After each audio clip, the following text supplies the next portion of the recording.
Without any warning, I got the news that my mother-in-law had passed away. Naturally, I wanted to attend the funeral, but my husband yelled at me. "Don't you dare come. Do you understand? What kind of daughter-in-law wouldn't go to the funeral? My mom hated you. Don't even think about showing up, you'll just be a nuisance."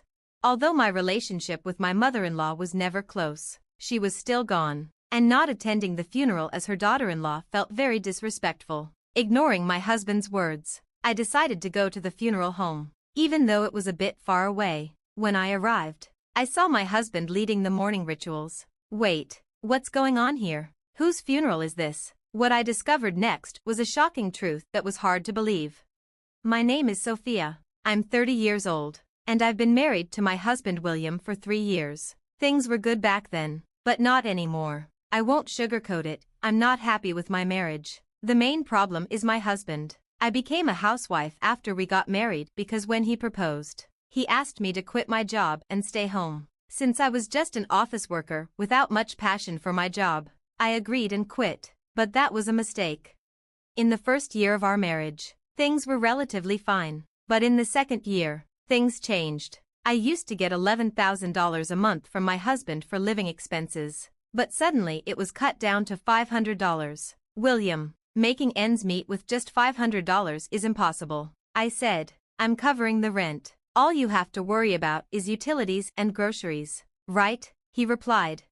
But even for basic household items, $500 wasn't enough, especially when you consider utilities and food. "You're supposed to make it work, aren't you? You're living on my income, so figure it out," he said. In the end, he wouldn't budge, so I had no choice but to make do with the $500, no matter how hard it was.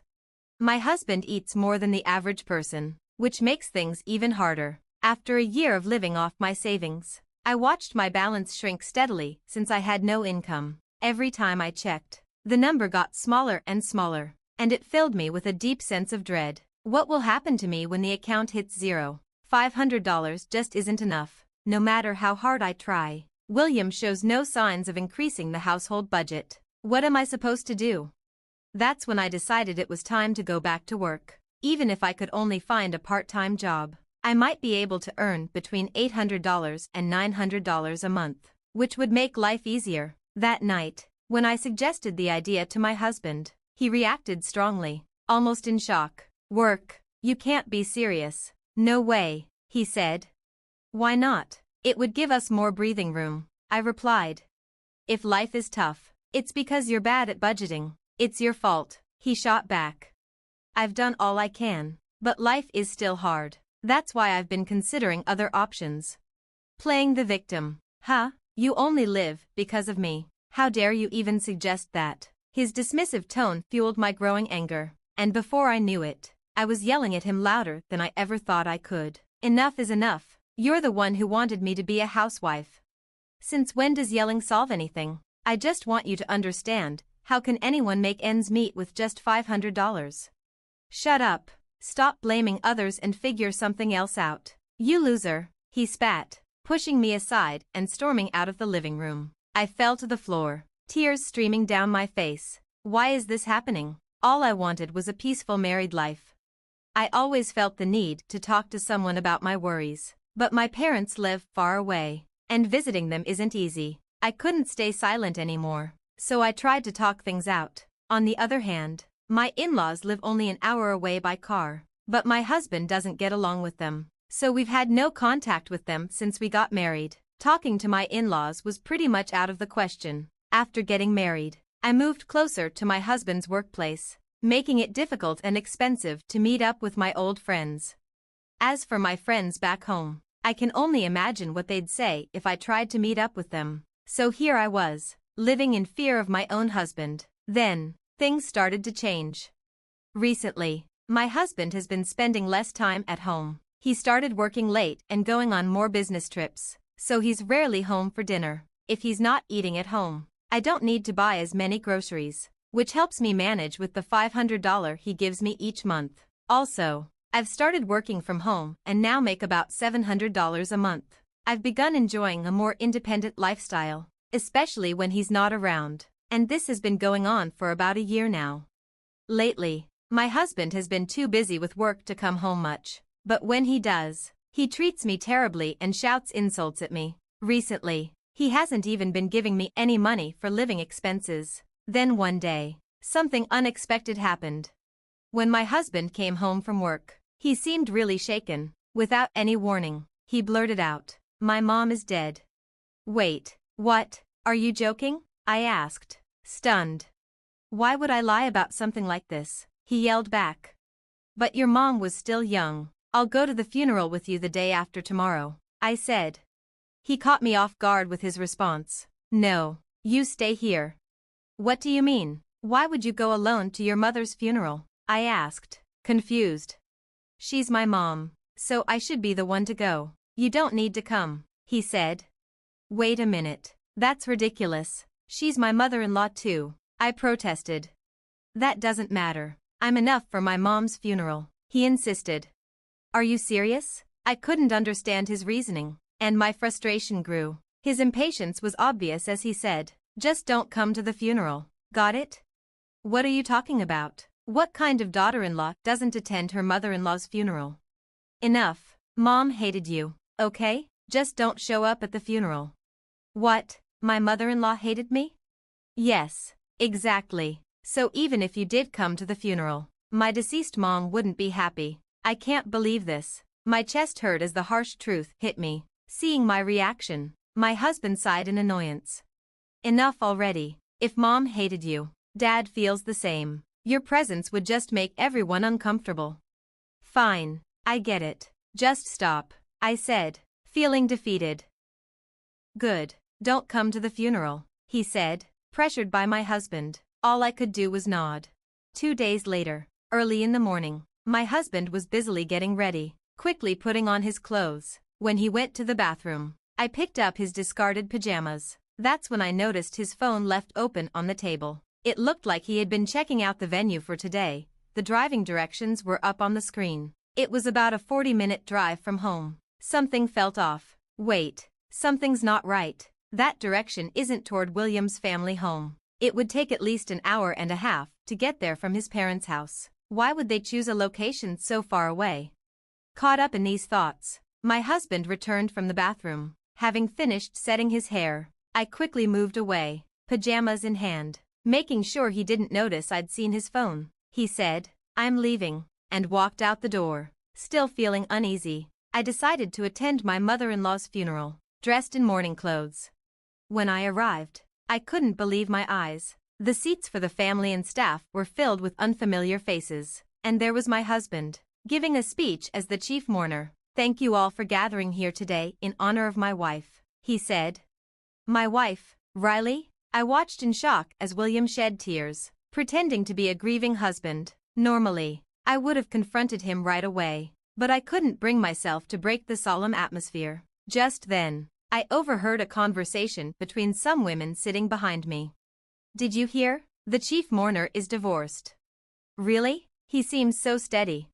"Yeah, his previous wife was a handful. You know, apparently, she left him with a huge debt. That's troublesome." Finally, she left the divorce papers and walked out. He met his current wife soon after, even knowing she was sick and wouldn't live long. They got married because they were in love. So it's a love story. Huh? Debt? Leaving? I had never done any such thing. Anger boiled inside me as I realized the story had been twisted. I had to check for myself. Upon investigation, I discovered that our divorce had been finalized about 6 months ago. My husband probably met his now sick wife soon after our divorce and married her. The reason he hardly came home was that he was living a newlywed life with her. As I connected the dots, my anger reached its peak. He had me removed from the family register and married another woman behind my back. Enough with the insults already, this was it. I'd had enough. It was time for reckoning. With revenge in mind, I hailed a taxi and headed straight for my mother-in-law's place, where I suspected she'd be. I directed the driver as best as I could remember, and somehow, we made it. I rang the doorbell, and with a cheerful hello, my lively mother-in-law appeared. Her eyes widened as soon as she saw me. "Oh my, Sophia, is that you? Long time no see," she exclaimed. "Mother-in-law, you look well. You look good too." Sophia, What brings you here? I came unannounced, but there's something urgent I need to talk to you about, I said, trying to keep my voice steady. Something you have to tell me? Yes, of course. I told my mother-in-law everything that had happened, how I'd been mistreated by my husband, how I wasn't getting enough for living expenses, and even the fact that he had already divorced me. As I spoke, tears welled up, and I began to sob. My mother-in-law gently rubbed my back to comfort me. Sophia, I'm so sorry you've had to go through all this. My idiot son. Please forgive me. It's okay. I should apologize for showing up and talking about this. Why didn't you come to me sooner? William told me you didn't like me. What? He told me you didn't like me, I replied, finally realizing what had been going on.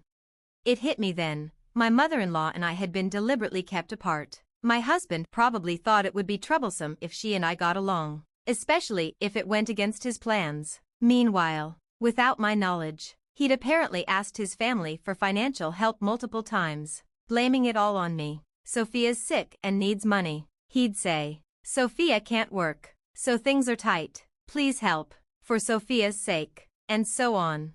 But I was neither sick nor unable to work, it was just what William had told me to do. Now that I knew the truth, I felt a mix of relief and rage. I had nothing to lose anymore.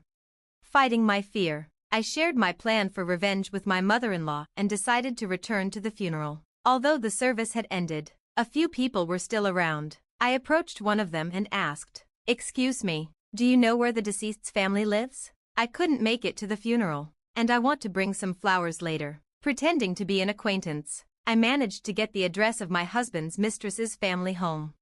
The next day, I took some funeral flowers and headed to their place. When I rang the doorbell, a woman who looked quite worn, probably from the grief of losing her daughter, answered. It was likely the mistress's mother. I introduced myself as a friend and was invited inside. Once led to the room with the family altar, I saw my husband there. "Sophia, what are you doing here?" he exclaimed, as soon as he said my name. My husband quickly covered his mouth. The father of the mistress turned to William and asked, "What's going on?" That's when I let it all out. "I'm sorry for lying. I am this man's ex-wife." "Ex-wife? Why would you be here?" the father asked, confused. "Your daughter and I were both deceived by this man," I began, my voice trembling with emotion. "I found out just yesterday, at Riley's funeral, that I was divorced." What does that mean?" Riley's father asked, now visibly angry.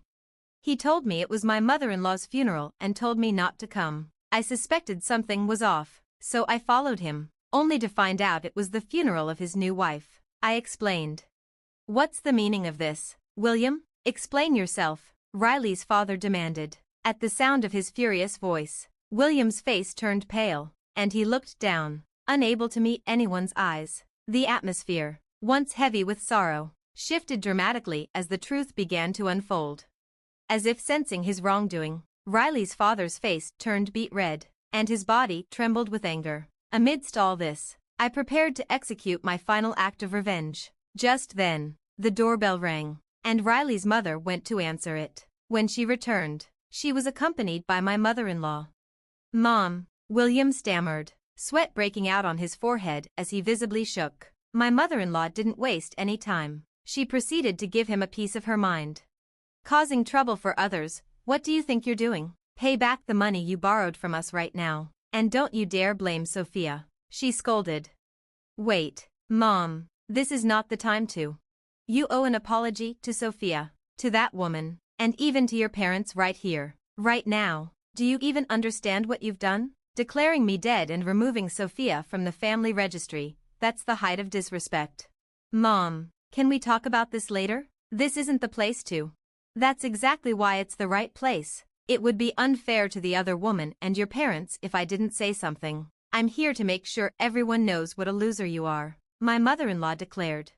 Riley's father, now enraged, grabbed William by the collar and shouted, "You've got to be kidding me." Terrified, William started to cry on the spot. It turned out that William had lied to Riley's father about needing money for Riley and had borrowed from him. Upon questioning, it was revealed that William had gambled away all the money. In the end, William was kicked out of Riley's house and faced legal actions.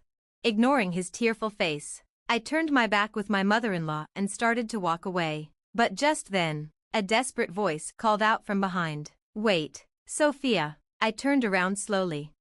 "What?" I asked. "I'm really sorry, can we start over?" he pleaded. "Excuse me?" I said, incredulous. "If you don't help me, I'll be sued," he cried. "Don't worry, I plan on suing you too," I replied calmly. "What?" he stammered, shocked.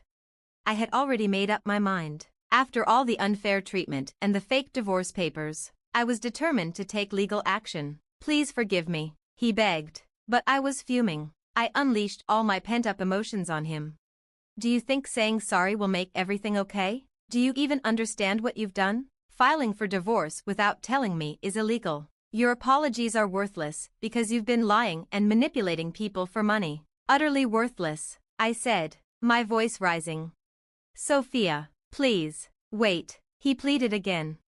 "Quiet," I snapped. "Do you have any idea how many people you've hurt with your actions? What you've done isn't something that can be easily forgiven. Even a lifetime of making amends won't be enough. So from now on, stay out of my life. If you show up again, I won't hesitate to ruin you." As I spoke assertively, my mother-in-law gently touched my back, her warmth almost bringing me to tears. In the end, William had to pay back the $10,000 he borrowed from Riley's father in one lump sum. Additionally, he had to pay me alimony and a fine for forgery. His salary was never that high to begin with, so the financial hit hurt him badly. He even had to go into debt to pay the alimony. And now he's getting collection calls at work. It's only a matter of time before he loses his job. As for me, I went back to my old job right after the divorce. Now, I'm living in an apartment near my workplace and enjoying peaceful days. Since then, I've been meeting with my mother-in-law regularly, updating each other on our lives. Our relationship has deepened even more after the divorce. My mother-in-law, who stood by me as we confronted her own son, has become like a second mother to me, and I plan to cherish her as such from now on.